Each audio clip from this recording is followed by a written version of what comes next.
Buenos días, buenas tardes, buenas noches. Yo soy José Saldivia y te doy la bienvenida a Tu Amigo Saldivia, tu podcast con sugerencias, consejos y puntos de vista como te los diría y te los daría un buen amigo. Y en este episodio vamos a conversar sobre el potencial que tiene el acto de equivocarse, de cometer errores, para con eso obtener claves que ayuden a corregir aspectos mejorables en la vida.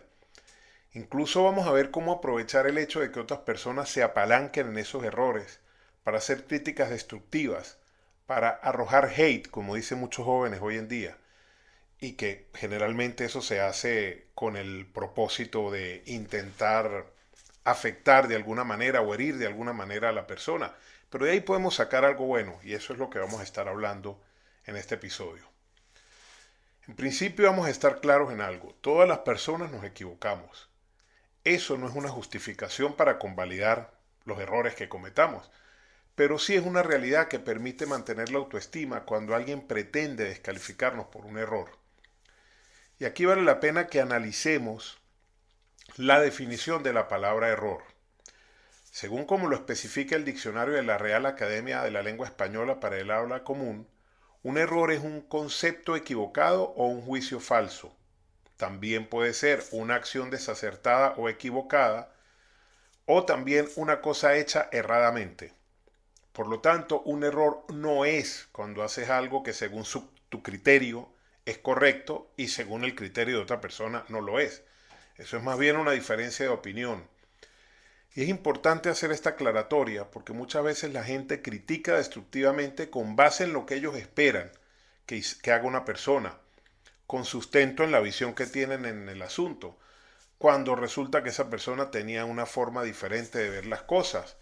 Y al haber esa diferencia entre el que está juzgando y el que está siendo juzgado, pues ahí pueden hacer una crítica. Naturalmente aquí entran en juego los valores. Por ejemplo, si en el criterio de una persona es correcto que llegue una hora tarde a trabajar todos los días, porque según esa persona en su trabajo no gana lo suficiente, pues ese acto de llegar tarde no es un error para quien lo está cometiendo, le parecerá correcto. Pero para las leyes, para el sentido común, para la opinión de los compañeros, bueno, y sobre todo para la opinión de su jefe, pues sí es un error. Entonces, no me voy a dispersar del tema principal con estas consideraciones éticas, porque eso ameritaría otro episodio aparte.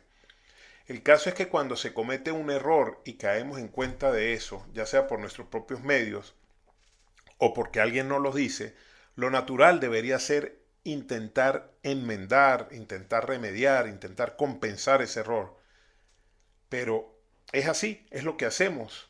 Sí, de verdad. Bueno, no siempre, ¿no?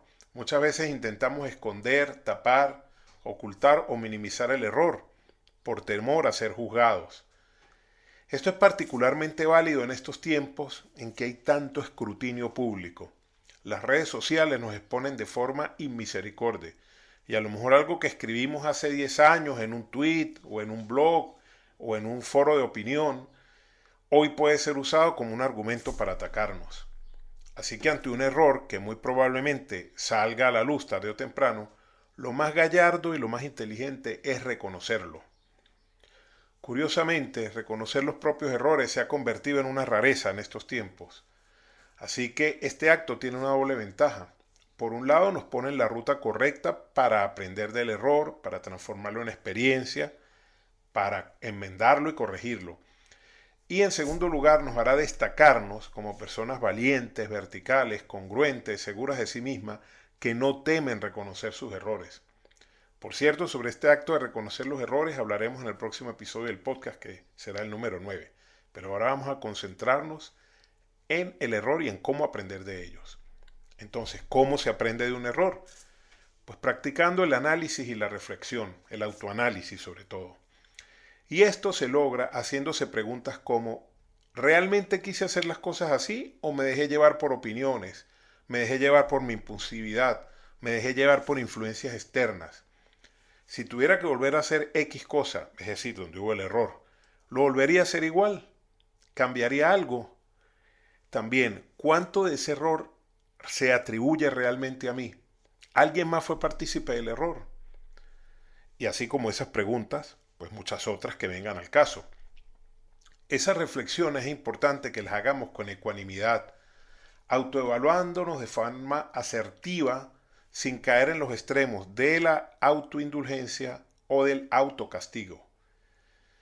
En esto, como casi todo en la vida, se aprende haciendo. Nadie nace siendo un experto en autoanálisis, de modo que para hacerlo bien, lo mejor es la práctica.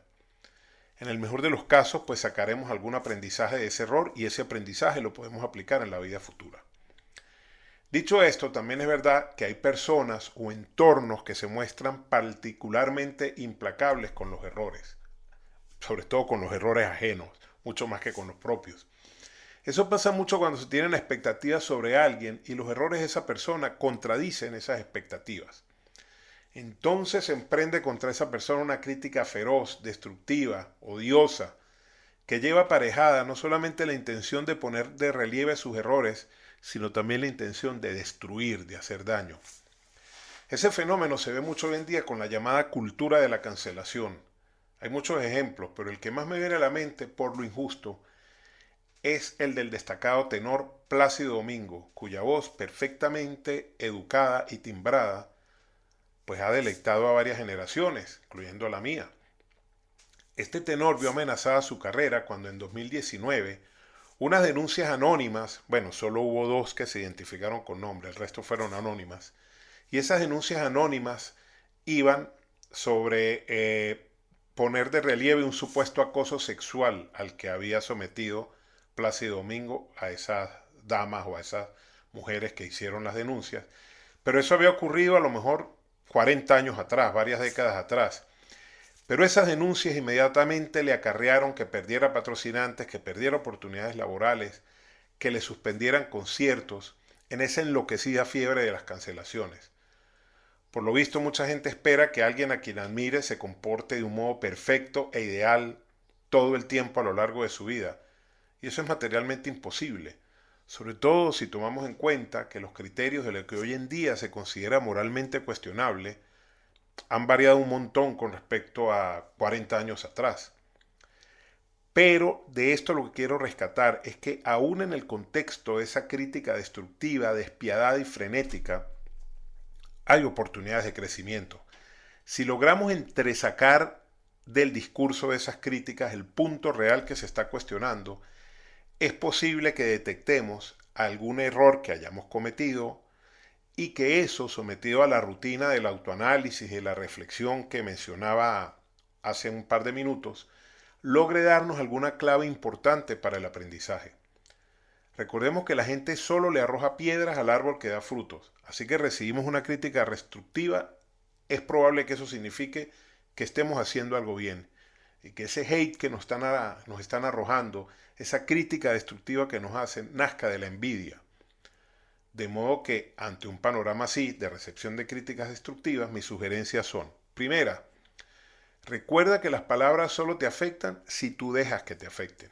Si alguien te llama, si alguien te llama con algún apelativo malsonante, vale la pena reflexionar.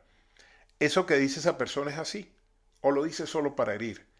¿Me importa tanto la opinión de esa persona como para que sus palabras me hagan daño?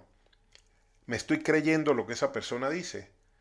Ese tipo de reflexiones nos permiten restarle importancia a los insultos recibidos y evitar así rebajarnos a caer en un intercambio de insultos.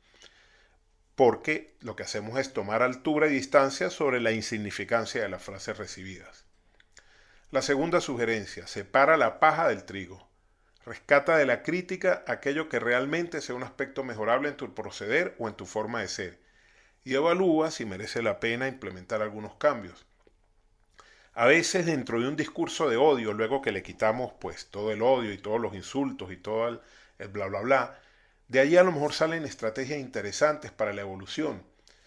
Y a eso es a lo que hago referencia en el título de este capítulo cuando se menciona: construye tu muro con las piedras que te arrojan. Es decir, mientras más críticas recibes en cosas que tú sabes que a lo mejor no son así, más oportunidades tienes de ver detrás de esas críticas que hay y con eso crear estrategias para tu mejora o para tu evolución. Tercera sugerencia: aléjate de la gente tóxica, y si no te puedes alejar, pues no tomes en serio sus dardos envenenados. ¿Y a qué llamo yo gente tóxica? Aquellas personas que reiteradamente lanzan unas críticas que solo buscan destruir y no aportan nada. Estas personas pues son personas que no han podido superar la envidia ni llevarla a la fase de emulación, o son personas muy egocéntricas que se creen los rectores morales del mundo. Y aunque no te lancen las críticas destructivas a ti, ojo, porque si lo hacen con otras personas a sus espaldas, pues probablemente lo harán contigo a tus espaldas también. Y por último, no permitas que las críticas, los comentarios o las conductas de otros te hagan cambiar tu esencia. Tú eres tú, un ser humano con sus virtudes y defectos, y muy probablemente con deseos de convertirte en una mejor persona, porque si no, pues no hubieras llegado hasta aquí escuchando este episodio. Entonces, aunque los aprendizajes te lleven a cambiar patrones para mejorar o para protegerte, no dejes que tu forma de ser primigenia se altere. Y corriendo el riesgo de que este episodio quede muy largo, pues voy a relatar la anécdota del monje y el escorpión que retrata muy bien a lo que me refiero. Un monje caminaba por la orilla de un pequeño riachuelo y vio un escorpión que quería cruzar, que se estaba ahogando en el agua.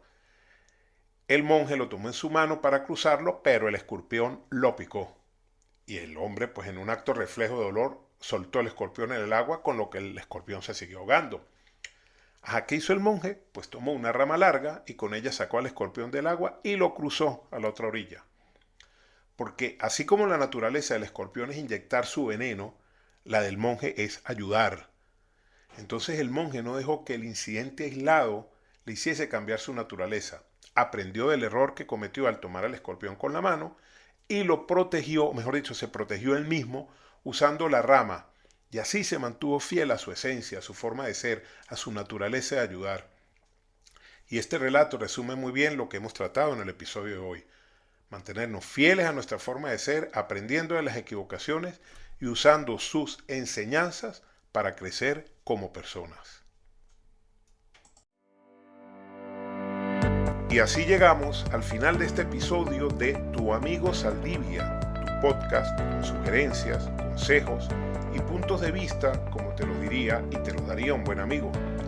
Te invito a explorar los demás episodios del podcast, a suscribirte a mi canal y también a enviarme tu opinión, comentario o pregunta por el correo tuamigosaldivia@gmail.com o por la cuenta de Instagram @tuamigosaldivia. En ambos casos todo unido como si fuese una sola palabra. Quien habló, José Saldivia, les desea feliz día, feliz tarde, feliz noche y mucha energía positiva.